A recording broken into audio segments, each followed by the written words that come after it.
Hey everyone, welcome back to Corporate Decoder, the place where we unravel the secrets hidden in plain sight. And today we're diving into a company that has seen some significant leadership changes.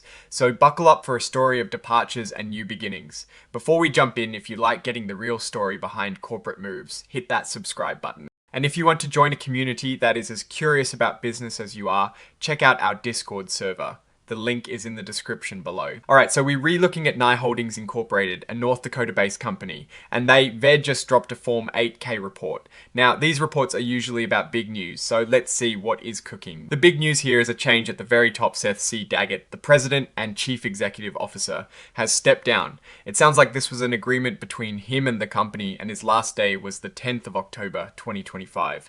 He also resigned from the board of directors and any roles at their subsidiary companies. Now, this wasn't tear firing for cause, because Mr. Daggett's departure is described as a termination without cause. The company is looking at paying him about $2.5 million in severance. This is subject to them agreeing on the final separation terms.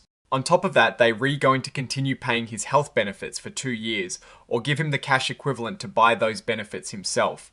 That is a pretty significant payout reflecting his long tenure and position. But it is not all departures, there is a new leader in town. The company has appointed someone from within to take the helm, Cindy L. Lorna, who is already on the company. Board of Directors is now the new President and Chief Executive Officer, also effective the 10th of October 2025. The board is still figuring out Miss Lorna's pay for this top job, and they'll share those details later in an update to this report. Interestingly, she'll keep her board seat, but won't get paid extra for that role. Let's talk about Miss Lorna. She is 54 years old and has been on iHoldings board since November of 2019. What is really interesting here is that she actually served as the company's chief executive officer before, for a short period from August 2024 to November 2024. So she is not entirely new to leading the company. Before her time with Nye Holdings, Miss Lorna had a long and impressive career. She spent over a decade at American International Group, or AIG, from 2007 until her retirement in 2018. At AIG, she held a variety of high-level positions. She was involved in financial planning, managing big projects, handling financial communications, served as chief of staff to the CEO, and finished up as the chief operating officer for the commercial insurance part of their business. Before AIG, she also had important roles in audit, finance, investor relations, and chief of staff positions at MetLife and Deloitte and Touch LLP.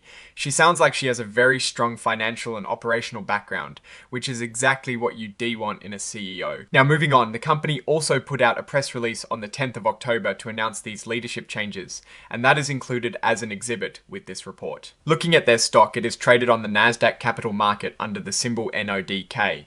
It seems to be their only class of securities listed on an exchange, and as is standard, they V-listed the exhibits attached to this report. The main one here is that press release from the 10th of October.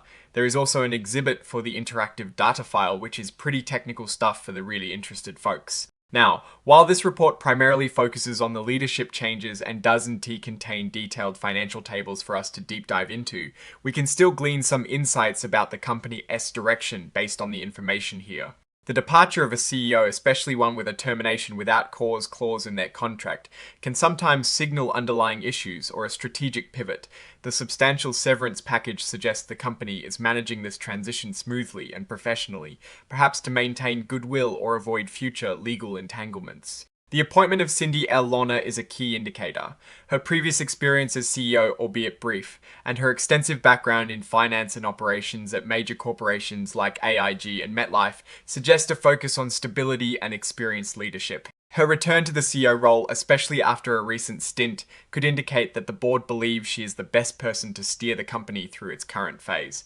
Whatever that may be, the fact that her compensation is still being determined and will be disclosed later shows a standard corporate process for such significant appointments. A notable risk or opportunity here is how this leadership change impacts the company's strategy and performance. Without direct financial data in this specific filing, it is hard to judge the immediate financial implications. However, experienced leadership is generally a positive sign. The challenge will be for Miss Lorna to implement a compelling strategy that drives growth and shareholder value, especially given the company is publicly traded and subject to market expectations. In the grand scheme of things, leadership transitions are a common but crucial event for any company. The market will be watching closely to see how Miss Lorna shapes Nye Holdings Incorporated S future. Alright, that is our breakdown of Nye Holdings Incorporated S recent report. What is your take on these leadership changes and what they might mean for the company? S future. Drop your thoughts in the comments below. If you found this analysis valuable, hitting that like button really helps us out, and don't you forget to subscribe for more deep dives into the corporate world, and be sure to check out our Discord community in the description for more discussions. Thanks for watching, see you next time.